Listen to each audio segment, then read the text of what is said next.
Hello, my name is Jonas Fischer. I'm an experimental physicist at the University of Tokyo. So I think it was in first grade. We were talking about what we want to become in the future, and I think we drew a little picture. And what I drew was just a person sitting at a computer, and I called it like a computer man or something like that.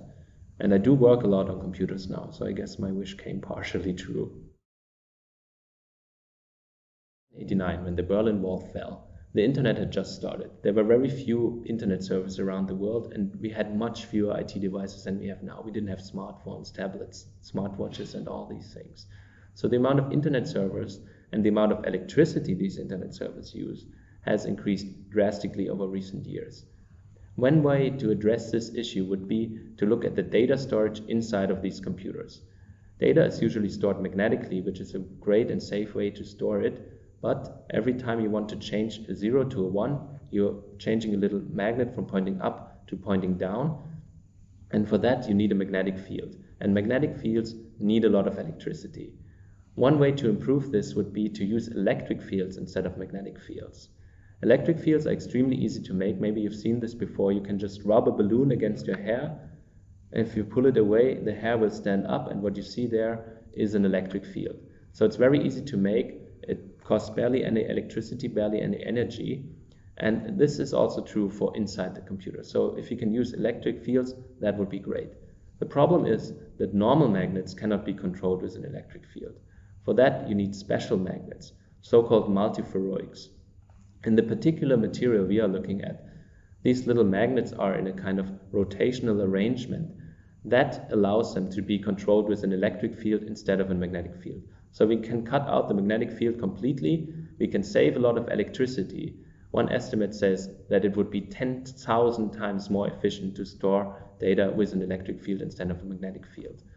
So we are trying to understand these multifuroics better to get them towards an application in computers and other IT devices. And they would also allow completely new types of devices, which would also be a very nice thing to have. So that's the wall we are trying to break. The wall of energy-efficient data storage. The particular multifuroics we are looking at have a very strong coupling between electric fields and the little rotational magnets inside the material. So here we have really strong control with an electric fields over the little magnets. And this could be one driver that gets us to more knowledge and that gets us towards an application of these multifuroics in IT devices. If we can get multifuroics to work inside of IT devices, we would save a lot of electricity. But it's also important to remember that what we are doing here is basic research, so we are quite far away from application.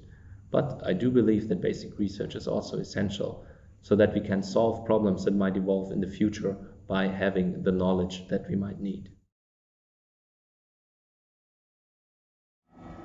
So there are a few different multifuroics. Some of them, like the ones we are looking at, have very strong coupling between electric field and magnetism, but they work only at very low temperatures. That's why we need helium, which is a gas that you might know as giving you a funny voice, but it's actually more important to get down to really low temperatures, to below minus 270 degrees Celsius.